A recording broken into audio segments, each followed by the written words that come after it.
दोस्तों आज मैं ऐसे बिजनेस के बारे में बात करूंगा जो आप लोगों के लिए बहुत सरल बिजनेस होगा। बहुत ही शानदार बिजनेस है दोस्तों। लाइफ में, पूरी लाइफ में बगैर इसके आदमी ज़िंदा ही नहीं रह सकता। आप यकीन मानिए, ये बिजनेस बहुत ही अच्छा है। और आप अगर गांव से बिलोंग करते हैं तो गांव से आपको बहुत अच्छा ये बिजनेस निकाल के लाया हूँ और आप लोगों को बहुत ही मज़ा आने वाला। दोस्तों आप लोग हमारे वीडियो में बने रहिएगा। नमस्कार, मैं महेश कुमार सोनी आप लोगों का अपने चैनल बिजनेस कोच माही में स्वागत करता हूँ। आज दोस्तों मैं बात करने वाला हूँ, जैसा कि आप लोगों ने थंबनेल में देख ही लिया होगा, कि मैं बिजनेस के बारे में बात करूँगा कि सब्जी की दुकान कैसे करें। जी हाँ दोस्तों, सब्जी की दुकान कैसे करें। सब्जी की दुकान करने से आपको कितना मार्जिन मिलेगा, कितना प्रॉफिट होगा, कहाँ होनी चाहिए, किस तरह की सब्जी की दुकान करनी चाहिए, ये सब कुछ मैं आपको इस वीडियो में बताऊंगा। तो आप लोग हमारे वीडियो में बने रहिए और हमारे चैनल पर नए हैं तो सब्सक्राइब करें, बेल आइकन प्रेस कर लें और दोस्तों लाइक करना ना भूलें। कमेंट में हमें ज़रूर बताएं कि हमारा वीडियो आप लोगों को कैसा लगता है, ताकि हम आप लोगों के लिए अच्छी अच्छी वीडियो बनाते रहें। दोस्तों आज मैं सब्जी का बिज़नेस कैसे करें इस बारे में बात करने वाला हूं। स्टेप बाय स्टेप आपको बताऊंगा कि आप सब्जी की दुकान कैसे करेंगे। तो दोस्तों सब्जी की दुकान करने के लिए आपको बहुत ज़्यादा अमाउंट या रुपए की ज़रूरत नहीं पड़ती है कि बहुत ज़्यादा इन्वेस्टमेंट करने होंगे। अगर आप गांव में रहते हैं तो आपको मैं बता दूं कि गांव में चलने वाला सब्जी का दुकान बहुत ही अच्छा साबित होगा दोस्तों। जी हाँ दोस्तों, ये आप लोग यकीन मानिए, सभी लोगों के पास खेती नहीं होती है दोस्तों। बहुत से लोग अब आज के ज़माने में देख लीजिए कि डेली उनका रूटीन बन जाता है कि सब्जी हमको डेली ख़रीदना ही ख़रीदना है। तो दोस्तों आप अपने एक किसी भी गांव में रहते हो, छोटे से कस्बे में रहते हो या शहर में रहते हो या गांव में ही पकड़ लीजिए, तो गांव में अगर रहते हैं तो आपको कोई ऐसा एक चौराहा देख लेना है जहां पर अपने गांव के लोग इकट्ठे होते हों। अगर आप शहर में रहना चाहते हैं तो शहर के चौराहे पर आप कोई रेंट पर ले सकते हैं दोस्तों। अब मैं बताऊंगा आप लोगों को कि ये सब्जी की दुकान किस हिसाब से आप कर सकते हैं। तो चलिए स्टेप बाय स्टेप समझते हैं। सबसे पहली बात दोस्तों कि सब्जी का दुकान कहाँ खोलें। तो दोस्तों आप लोग सब्जी का दुकान जहाँ कंपटीशन कम हो वहीं पर खोलें, क्योंकि आपका रनिंग तेज़ी से वहाँ पर होगा। अगर आप कंपटीशन वाली जगह पर जाएंगे तो सबसे पहले ऑलरेडी पहले उन लोगों का जमा जमाया दुकान है, तो आप उनके बीच में प्रोग्रेस करने में थोड़ा सा समय लग जाएगा। दोस्तों को उनसे ज़्यादा कैपेसिटी रखनी होगी, उनसे ज़्यादा माल रखना होगा, उनसे अच्छे से उनके कस्टमर को खींचना होगा, तब जाके आपका दुकान वहाँ पर चलेगा। लेकिन जहाँ पर कंपटीशन नहीं होगा दोस्तों, उसी दिन से ही आप शुरू कर देंगे अपनी कमाई। तो दोस्तों आपकी सब्जी की दुकान कहाँ पर होनी चाहिए, लगभग आप समझ गए होंगे कि सब्जी की दुकान आप किसी अगर गांव में रहते हैं तो जहां पर सारे गांव का आना जाना रहता है, इकट्ठा हो रहते हैं, तो वहां पर आप सब्जी की दुकान कर लीजिए। या किसी शहर में रहते हैं तो किसी चौराहे पर, किसी सोसाइटी में, किसी कॉम्प्लेक्स के पास, इस तरह से दोस्तों आप सब्जी की दुकान वहाँ पर रख लेंगे या रेंट पे कोई किराए पर ले लेंगे। या आपके पास मान लेता हूँ रेंट देने का कुछ नहीं है तो आप ठेले पर रखकर बहुत अच्छा बिजनेस कर सकते हैं सब्जी का दोस्तों। कोई ज़रूरी नहीं है कि आप रेंट पे एक बहुत बड़ा कमरा लेंगे, गोदाम लेंगे, तब जाके आपको, नहीं ऐसा नहीं करना है। आपको अगर छोटे लेवल पर शुरू करना है तो आप नीचे नीचे बिछा के, गांव में नीचे बिछा के आप बिजनेस कर सकते हैं। गांव में आप लोगों ने देखा ही होगा कि मार्केट में लोग ले जाते हैं बेचने बाज़ार में, तो बाज़ार में क्या कोई ठेले पे या कोई दुकान थोड़ी रहती है, नीचे इसे पल्ली बिछा लिए वहाँ पर लगा देते हैं। तो दोस्तों आपको ये सबसे अच्छा बिजनेस है, कम इन्वेस्टमेंट करना होगा और इनकम आपका बहुत बढ़िया होगा। तो आप लोग समझ ही गए होंगे कि हमको दुकान कहाँ करना है। मैं बता चुका हूँ कि आपकी दुकान बहुत सही जगह पे होनी चाहिए जहाँ पर लोगों का आवागमन ज़्यादा हो। सब्जी की दुकान में प्रॉफिट आप 50%, 40%, 30% भी ले सकते हैं।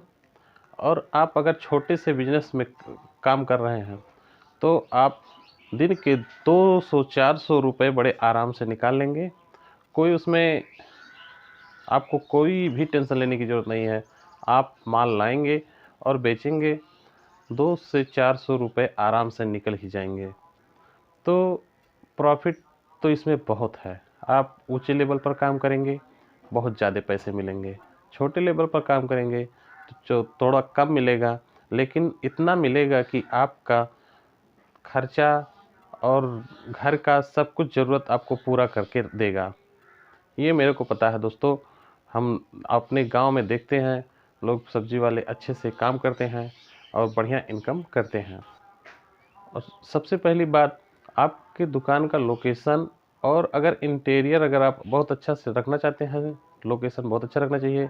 कस्टमर का देखो, ये पहली बात, कस्टमर की ज़रूरत को समझना होगा। सब्जी की दुकान में क्या है, कस्टमर के ज़रूरत को, डिमांड को समझना होगा। उसके डिमांड के हिसाब से माल लाएं तो बहुत अच्छा होगा। चलिए आगे बढ़ते हैं। स्टेप नंबर 3 बात कर लेता हूँ, ग्राहक को अपना लॉयल कस्टमर कैसे बनाएं। ग्राहक को अपना लॉयल कस्टमर कैसे बनाएं। लॉयल का मतलब होता है दोस्तों पर्सनल, जो आए और कभी ना जाए, आपके पास हमेशा चिपका रहे। कोई भी कस्टमर आपसे, अगर आप उसको अपने हिसाब से बढ़िया से उसको सामान देंगे, उसके ज़रूरत के हिसाब से, उसके डिमांड के हिसाब से आप सामान देंगे, तो वो कस्टमर आप ही के पास बराबर आएगा और बाद में वो एक दूसरे को भी लेकर आएगा। तो यकीन मानिए, लॉयल कस्टमर आप बढ़ाते रहें, अपना कस्टमर बनाते रहें। और उसको, उस कस्टमर को बनाने का मतलब ये नहीं कि आप आए, वो आया और आपने उसको दे दिया, बात ख़त्म। बात नहीं ख़त्म होती दोस्तों। अगर वो आ रहा है, आपसे जितना भी सब अपनी डिमांड का, अपनी ज़रूरत का सामान लिया, तो उस पे धनिया मिर्ची जो है दोस्तों, वो आपको हमेशा, आप लोगों ने देखा होगा कि बहुत ही ज़माने से पहले जितने सब्जी वाले हैं, ज़्यादातर धनिया और मिर्ची थोड़ी सी फ्री में डालते हैं। वो काम आपको बिल्कुल नहीं छोड़ना है दोस्तों। वो एक बहुत बड़ी पॉइंट है, उसको आपको करते रहना है। आपको उसको फ्री में देना ही पड़ेगा आपको। तो आप पीछे, आपका सामान बिकेगा उससे और आपके कस्टमर को अच्छा लगेगा कि आपके पास वो आएगा, बराबर आएगा। अब चौथी बात कर लेता हूँ, कस्टमर का डिमांड। आपके ग्राहक का क्या डिमांड है, वो क्या चाहता है, सब्जी क्या लेना चाहता है, आप उसको दे पाएंगे या नहीं दे पाएंगे। अगर दे पाएंगे तो आपका कस्टमर आपके पास हमेशा के लिए रुक जाएगा, क्योंकि उसको जाने की ज़रूरत ही नहीं। आप जो भी मांगेंगे, आप उसके डिमांड को पूरी कर लेंगे। किसी भी तरीके से आपको उसकी नीड को समझना होगा। एक कस्टमर की बात नहीं कर रहा हूँ दोस्तों, सारे कस्टमर्स की बात कर रहा हूँ। सारे कस्टमर्स की नीड, अगर आप ऐसा नहीं कर सकते तो अब बिजनेस में फेल हो जाएंगे। आप यकीन मानिए, अगर आप एक लिस्ट बनाइए, सारे सब्जियों का एक लिस्ट बनाकर रख लीजिए। आपका कस्टमर, आपके कस्टमर के सामने रख दीजिए उस लिस्ट को। वो कस्टमर आपको बता देगा कि इस लिस्ट में हमको क्या पसंद है। फिर उस हिसाब से आप अपने सारे कस्टमर्स को उस चीज़ को दिखाएं, वो उस पर टिक लगवाएं। फिर आप अपने बिजनेस को अपने हिसाब से, उनके, उस कस्टमर के हिसाब से उस सब्जी को लेके आएँ। फिर देखना कि आपका बिजनेस कितना तेज़ी से आगे बढ़ेगा। तो उम्मीद करता हूँ ये वीडियो आप लोगों को पसंद आया होगा दोस्तों। तो सब्जी का बिजनेस बहुत ही अच्छा है। आप लोग अगर करने के इच्छुक हैं तो आप लोग करके देखिए और मेरे बातों को फॉलो कर लीजिए। आप कस्टमर के नीड्स को समझें, कस्टमर के डिमांड को समझें, कस्टमर आपसे क्या चाहता है, आपकी दुकान कहाँ होनी चाहिए, आपका दुकान का लोकेशन कैसा होना चाहिए, आप कस्टमर से किस तरह से बात करते हैं, कस्टमर की ज़रूरत को कैसे पूरा करना है, ये सब बातें मैंने बता दिया आपको इस वीडियो में। आपको काम करना है। अब बात कर लेता हूँ कि आपको प्रॉफिट कितना होगा दोस्तों। अगर आप गांव में, सिर्फ गांव में काम करते हैं और मेरे इन्हीं बातों का फॉलो करते हैं, तो यकीन मानिए 30 से 40 हज़ार रुपये तो आपके कहीं नहीं कट सकते, वो तो बचेंगे ही बचेंगे। अगर शादी ब्याह के अगर आ गए सीजन, तो आपको यकीन मान लीजिए 60 से 70 हज़ार रुपये बहुत ही आराम से निकल जाएंगे, क्योंकि शादी ब्याह में सबसे ज़्यादा सब्जी की ज़रूरत पड़ती है। और अगर आप उस मोहल्ले में अकेले हैं तो यकीन मानिए कि उस मोहल्ले के राजा आप ही हैं और बहुत ज़्यादा पैसे कमाएंगे दोस्तों, बहुत ज़्यादा इनकम होगी आपकी। और उस सब्जी में आप एक से एक यूनिक चीज़ कस्टमर की डिमांड के हिसाब से रख सकते हैं। आगे चल के अगर आपका इच्छा करता है कि नहीं मैं होलसेल भी इसका करना चाहता हूँ, आपकी इनकम हो चुकी है, तो आप इसको बड़े पैमाने पर लेकर जा सकते हैं और उस सब्जी का होलसेल कर सकते हैं। उसके लिए आपको होलसेलर बनना होगा। किसान के यहाँ से माल खरीद कर आपको मंडी में ले जाना होगा और मंडी में आपके जो रिटेलर होते हैं वही लोग आके खरीदते हैं, फिर वहाँ से आपकी इनकम बढ़ेगी। तो उम्मीद करता हूँ आप लोगों को ये वीडियो पसंद आई होगी। पसंद आई हो तो लाइक करें, कमेंट में हमें ज़रूर बताएं और आप लोग हमारे चैनल पर नए हैं तो सब्सक्राइब ज़रूर करें। नमस्कार।